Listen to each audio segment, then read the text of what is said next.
Hello everyone, welcome back to my channel Riser and Achievers. Friends, last video में हमने KVS के sample papers में section A को solve किया था, मीन्स 25 क्वेश्चंस सॉल्व किए थे। उसी सीरीज को आगे बढ़ाते हुए आज हम सेक्शन बी को सॉल्व करेंगे और ये सेक्शन बी पूरे के पूरे केस बेस्ड क्वेश्चन है, मीन्स ये प्रैक्टिकल बेस्ड क्वेश्चंस है और ये डेफिनेटली आपके एग्जाम के लिए बहुत ही बेनिफिशियल है क्योंकि इसमें बहुत सारे कंसेप्ट आपके क्लियर होते जाएंगे। फ्रेंड्स, जैसा कि आप सभी को पता है कि हमारे पास प्रेजेंट में एनवीएस, बीपीएससी, एचपीएससी, ईएमआरएस, इन सब से रिलेटेड कंप्यूटर टीचर रिक्रूटमेंट आई हुई है और हम इन सभी एग्जाम की तैयारी सिर्फ और सिर्फ 11th एंड 12th के एनसीईआरटी के क्वेश्चंस को सॉल्व करके या एनसीईआरटी को रीड करके पूरी तरह से कर सकते हैं। तो फ्रेंड्स, इन सभी बोर्ड्स में भी यही बोला गया है कि आप 11th और 12th की एनसीईआरटी को फॉलो करिए और उसका सिलेबस भी यही दिया हुआ है। तो हम ज़्यादा से ज़्यादा अगर 11th 12th और एनसीईआरटी के क्वेश्चंस को सॉल्व करते हैं तो हमारे ज़्यादा चांसेस होते हैं हमारे एग्ज़ाम को क्रैक करने के। तो फ्रेंड्स, बिना डिलेइंग हम स्टार्ट करते हैं क्वेश्चन नंबर 1।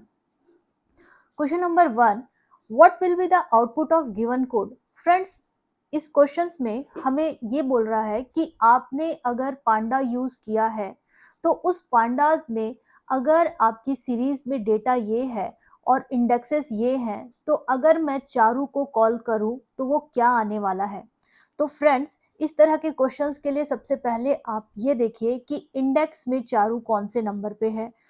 यहाँ पर है चारू और ये है नंबर 3, तो आंसर हमारा होने वाला है सी। क्वेश्चन नंबर 26 का आंसर है सी। फ्रेंड्स, पांडा आखिर होता क्या है? पांडा पाइथन की लाइब्रेरी है जिसमें हम अपने डेटा को या तो सीरीज में लिख सकते हैं या हम अपने डेटा को फ्रेम में लिख सकते हैं।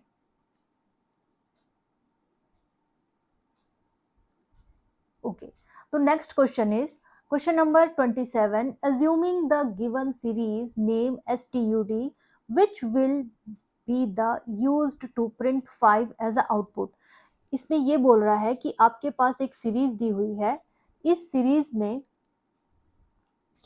सीरीज में आपको ऐसा क्या कमांड देना है कि आपके पास आउटपुट 5 आ जाए। तो फ्रेंड्स, जब भी आपके पास इन सभी रोज का नंबर आ जाता है ना, मीन्स आपके पास रोज कितने हैं, 1 2 3 4 5, मीन्स आपके पास सिंपल वो पूरे रोज को काउंट करके दे देता है। दैट मीन्स वो हमारे पास साइज एट्रीब्यूट्स के थ्रू ही वर्क हो रहा है। जब भी आपके पास पूरा का पूरा रो आ जाए, दैट मीन्स वो हमारे पास साइज एट्रीब्यूट यूज करके उस पूरे रो की काउंटिंग आपको दिखा रहा है। Next question, a social science teacher want to use a panda series to teach about Indian historical movement and its states. The series should have the monument names as value and states name as index। मतलब आपको यहाँ पर state का name देना है as a index, state name, और यहाँ पर आपका मोन्यूमेंट आएगा। मोन्यूमेंट का नेम जैसे Qutub Minar, gateway of India, red fort, ये सारी चीज़ें यहाँ पर आने वाली है।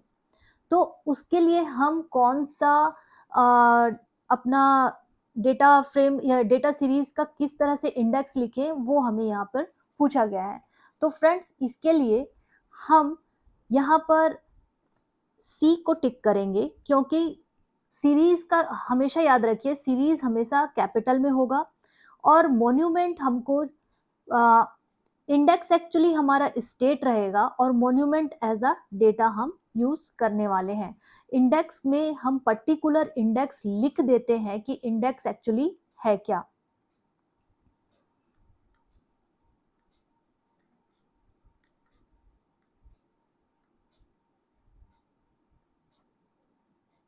Next question is, which dash is a cyber crime in which a target or targets are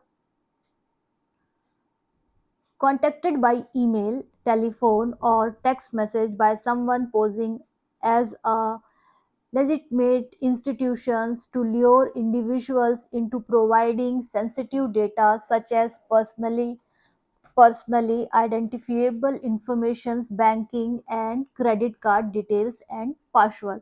ये एक्चुअली होती है फिशिंग। फिशिंग में ही आपके सारे डेटाज वगैरह ले लिए जाते हैं, मतलब आपको उसका नॉलेज भी नहीं होता है और वो एक क्राइम ही है फिशिंग, जिसके थ्रू आपके पर्सनल डेटा, इंफॉर्मेशन, बैंक का क्रेडिट कार्ड, पासवर्ड, ये सारे सेंसिटिव डेटा को हैक कर लिया जाता है। Next question is, observe the following figure, identify the coding obtaining this is output. Means आपके पास इस तरह का आउटपुट कैसे आने वाला है। फ्रेंड्स, इस तरह का आउटपुट हमारे पास बी के थ्रू आने वाला है। Friends, matplotlib dot pyplot S P L T, ये भी हमारा एक लाइब्रेरी है जिसके थ्रू हम अपने डेटा को ग्राफिकल रिप्रेजेंटेशन दे सकते हैं। आप अपने डेटा को रो और कॉलम में तो लिख ही सकते हैं, साथ ही साथ ग्राफिकल रिप्रेजेंटेशंस भी कर सकते हैं। तो फ्रेंड्स, ये कैसे होने वाला है, ये पीएलटी जो हमारा ऑब्जेक्ट नेम है उसके उसे हम डॉट प्लॉट एक एट्रीब्यूट है जिसके थ्रू ये हमारा एक्स एक्सेस है, एक्स एक्सेस, और ये हमारा Y axis. Means X axis के अकॉर्डिंग वाई एक्सेस हम यहाँ पर प्लॉट करने वाले हैं। तो एक्स एक्सेस पे अगर 1 है तो वाई एक्सेस पे हमारे पास 4 है। एक्स एक्सेस पे अगर 1 है तो वाई एक्सेस पे 4 है। एक्स एक्सेस पे अगर 2 है तो वाई हमारा 5 है। एक्स एक्सेस पे अगर हमारे पास 3 है तो वाई हमारे पास 1 है। तो इस तरह से हम अपने आंसर्स को आइडेंटिफाई करेंगे। तो answer is B. Next question is, read the statement below and identify the right option to draw a histogram। Histogram क्या होता है फ्रेंड्स? फ्रेंड्स, अभी मैंने बताया मैटप्लॉटलिब के थ्रू आप अगर चाहें तो अपने डेटा का ग्राफिकल रिप्रेजेंटेशंस भी कर सकते हैं। ग्राफिकल रिप्रेजेंटेशंस दैट मीन्स आप अपने डेटा में कोई बार, कोई चार्ट इस तरह से बना भी सकते हैं, जैसे ये दिख रहा है।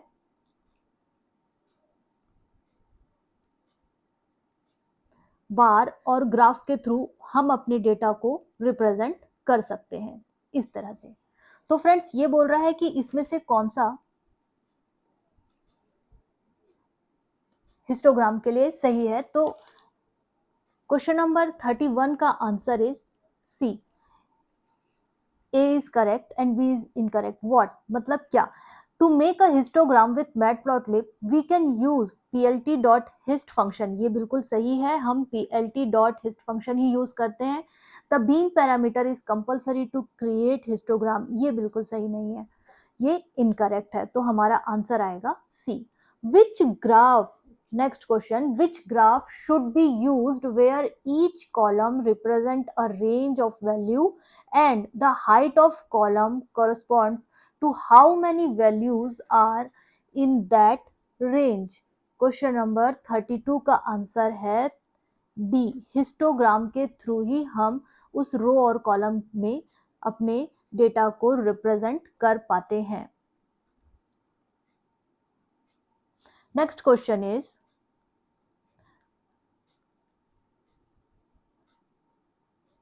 next question is, Suhani is confused about the free operating system available in the market.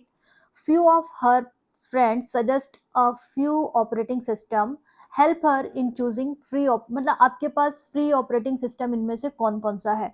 तो विंडोज भी पेड है, मोजिला ब्लेंडर, इसमें से फ्री ऑपरेटिंग सिस्टम सिर्फ और सिर्फ ओबंटू है। Answer is A. Consider the following statement with reference to use of email. Question number 34 है कि आपके पास क्या क्या ईमेल में आप क्या क्या यूज कर सकते हैं। तो क्वेश्चन नंबर 34 का आंसर हम देखते हैं। आंसर तो वैसे बी है। Answer is sending threatening message to a classmate, ये गलत बात है, आप किसी को भी इस तरह के मैसेज ना भेजें। Inviting friends to participate in a school club और स्पोर्ट्स एक्टिविटी, ये बिल्कुल सही है। Next, asking your teacher to help on homework, ये भी सही है, ये भी राइट है। रिस्पॉन्डिंग टू द और फॉरवर्डिंग स्पैम मेल्स ईमेल्स, ये बिल्कुल गलत है, नहीं भेजना चाहिए इस तरह के स्पैम्स मेल्स, तो answer is B. Next question, question number 36। Sahars is a student of class 9th and he is a very frequent user of internet applications. One day he got an unpleasant message on his Instagram Messenger. What do you think he should do? अगर आपके पास कुछ ऐसे messages आ जाते हैं जो कि unpleasant message है, जिसे पढ़कर आप सही नहीं महसूस कर रहे हैं, तब आप क्या करना चाहेंगे या आपको क्या करना चाहिए? Ignore it and start chatting to someone else, बिल्कुल नहीं। रिप्लाई बैक टू देम, ऐसे मैसेजेस को बिल्कुल रिप्लाई नहीं करना चाहिए। Shut down the computer and hope they will leave, ये भी बिल्कुल सही बात नहीं है कि आप अपने कंप्यूटर को शट डाउन कर दें और सोचें कि वो मुझे अब नेक्स्ट टाइम इस तरह का मैसेज नहीं करेगा। इन सबसे बचने का सबसे सही तरीका यही है कि go to his parents, teacher और अदर ट्रस्टेड एडल्ट, अपने बड़े के पास जाइए और उनको बताइए कि आखिर ये इस तरह के अनकंफर्टेबल मैसेजेस जो आ रहे हैं वो क्यों हैं और कैसे हैं और इससे रिलेटेड मैं क्या करूं। Next question is, what is the correct syntax to return the value first row? Panda का जब भी फर्स्ट रो रिटर्न करना हो डेटा फ्रेम में, तो हम फर्स्ट रो को जो होता है, रो हमारा स्टार्टिंग से ही,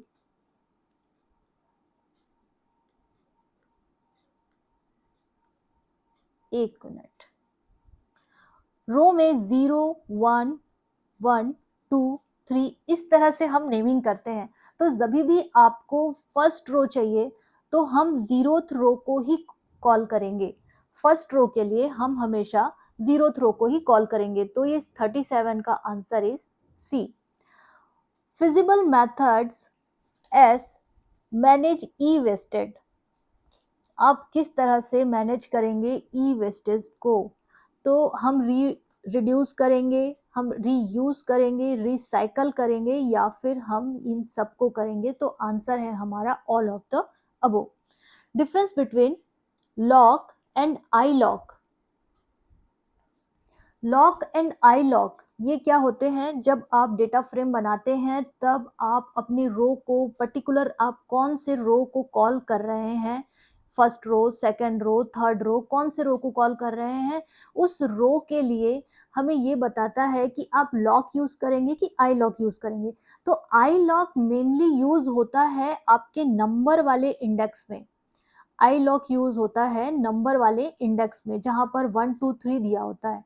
और लॉक जहां पर भी आप नाम यूज करते हैं कि नेम, कोई भी नेम हो, चाहे वो सिटी का नेम हो या कुछ भी हो, इंडेक्स में अगर आपने नेम यूज किया है तो आप लॉक यूज करेंगे, और अगर आपने 1 2 3 यूज किया है तो आप आई लॉक यूज करेंगे। तो डिफरेंस इसमें यही है कि जो lock is a, question number 39, कि lock is based function and I lock integer position based functions. Integer यहाँ पर आ रहा है, पर्टिकुलर मेंशन किया हुआ है कि I that means integer, integer that means 1 2 3।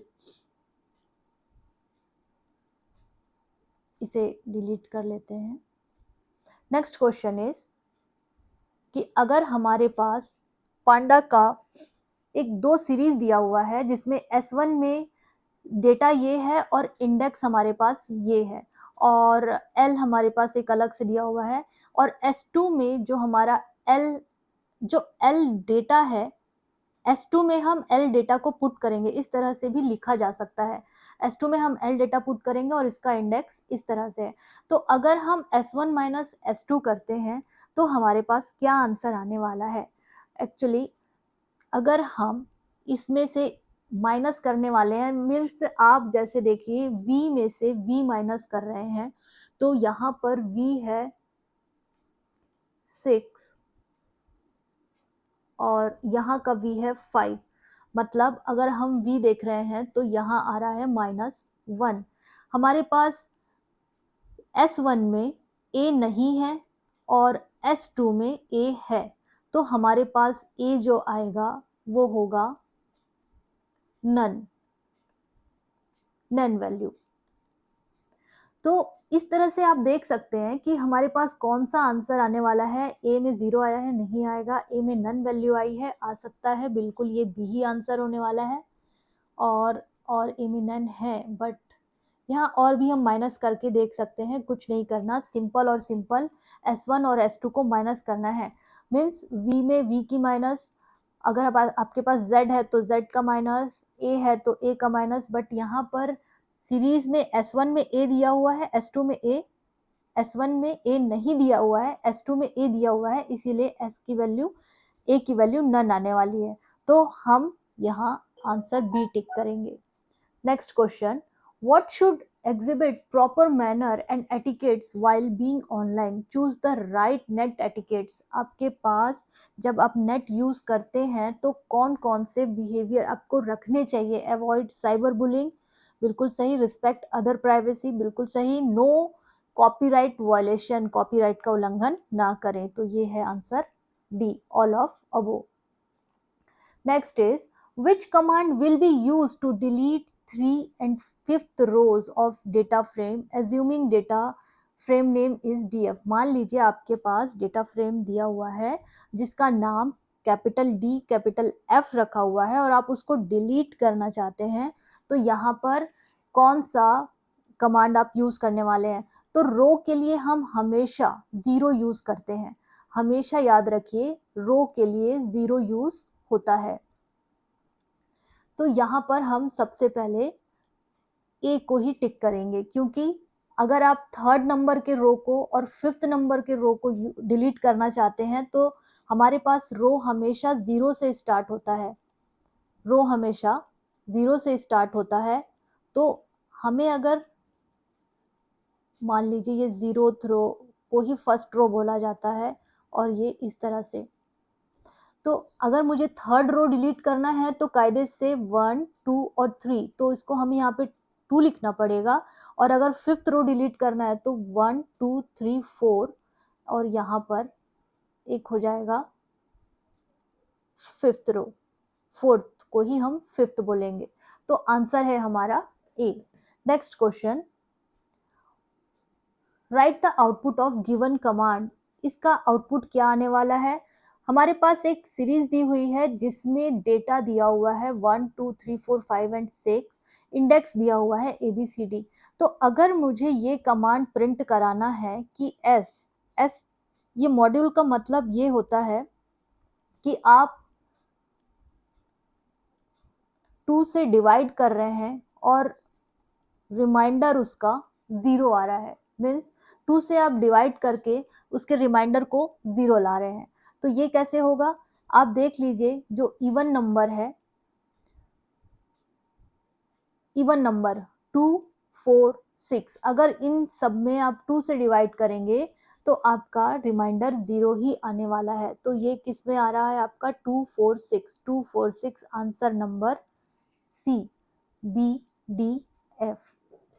Next is, Ritika is a new learner for Python Panda and she is aware of some concept of Python. She has created some list but is unable to create the data frame. Ritika को एक data frame create करना है जिसमें उसके पास कुछ इस तरह से वर्क होना चाहिए कि यहाँ नेम लिख कर आए, यहाँ पर फिजिक्स लिख कर आए और यहाँ पर केमिस्ट्री लिख कर आए। तो इसके लिए ये कौन सा कमांड यूज करे? इसके लिए सबसे बेस्ट कमांड है हमारे पास pd डॉट डेटा फ्रेम का हमेशा D कैपिटल और F कैपिटल, नेम के बाद आप पूरा का पूरा नेम लिख दीजिए, फिजिक्स PHY, उसके बाद आप फिजिक्स डाल दीजिए, केमिस्ट्री के बाद आप केमिस्ट्री डाल दीजिए। इस तरह से आप अपने डेटा फ्रेम को क्रिएट कर सकते हैं जिसमें नेम वाइज आपके डाटा आ जाएंगे। नेक्स्ट इज, यहाँ पर ये राइट इसलिए नहीं है क्योंकि पीडी नहीं लिखा हुआ है, पीडी हमारा ऑब्जेक्ट नेम है, पीडी से ही हम कॉल कर सकते हैं। यहाँ पर ये इसलिए नहीं राइट है क्योंकि ये स्मॉल में लिखा हुआ है। यहाँ पर ये इसलिए नहीं राइट है क्योंकि हम उसको हाँ, हमारे पास जो डेटा फ्रेम है, एक मिनट, ये भी तो हो सकता है डेटा फ्रेम। हाँ, यहाँ हम पहले डेटा नहीं डालते, पहले नेम डालते हैं। मीन्स आपको इसका वो डालना पड़ेगा। मीन्स आप जब भी डालेंगे, एक मिनट, हम पहले अपना डेटा नहीं डालते, पहले उसके हेडिंग्स को डालते हैं। हम पहले हेडिंग डालेंगे, जैसे यहाँ नेम है, यहाँ फिजिक्स है, यहाँ केमिस्ट्री है, तो सबसे पहले हमें ये डालना होगा, उसके बाद उसके अंदर हम डेटा डालेंगे। तो इसीलिए answer A. Next question is कि हमारे पास जो फ्री ऑपरेटिंग सिस्टम है वो कौन सी कैटेगरी में आती है? तो वो FOSS, free open source system. Next is, हाँ, ये questions assuming the given structure, इस स्ट्रक्चर को देखिए और अगर आपके पास आउटपुट ये आ रहा है तो इसमें से कौन सा कमांड यूज किया गया होगा? इसमें से सबसे पहले आप ये देखिए कि अगर आपने शेप यूज किया है, आंसर इज बी। शेप कोई मेथड नहीं है, इसीलिए शेप को हमेशा ये एक एट्रीब्यूट है, हमेशा आप शेप को विदाउट मेथड, मेथड मतलब आप पैरेंथेसिस नहीं देंगे शेप के बाद। तो हमारे पास अगर 3 और 4 मतलब 3 कॉलम और 5th रोज आ रहे हैं, दैट मीन्स हमें उसको शेप एट्रीब्यूट के थ्रू ही इसको आउटपुट लाया गया है। Next question, write the output of given command. इस आउटपुट के लिए आप कौन सा कमांड देने वाले हैं? मतलब इन आउटपुट्स में, या फिर आप ये बोल सकते हैं इस कमांड के थ्रू कौन सा आउटपुट आने वाला है। तो इस कमांड के थ्रू अगर आप फर्स्ट रो या फिर 0th रो को कॉल कर रहे हैं और वो भी सैलरी, तो सिर्फ और सिर्फ ये आंसर आने वाला है। Next is, consider the following data frame DF, और इसका अगर आप ये DF निकाल रहे हैं तो इसमें ये देख लीजिए, ये जो मार्क्स है, मार्क्स को अगर 2 से डिवाइड किया जा रहा है, मार्क्स को अगर 2 से डिवाइड किया जा रहा है, तब वो पूछ रहा है कि कौन सा आउटपुट आने वाला है। मार्क्स को अगर 2 से डिवाइड करेंगे तो हमारे पास, ऊपर देख लेते हैं, 90 को डिवाइड कर रहे हैं और 87 को डिवाइड कर रहे हैं। तो अगर हम 90 को डिवाइड कर रहे हैं और 87, आंसर इज ए, 45 and 43.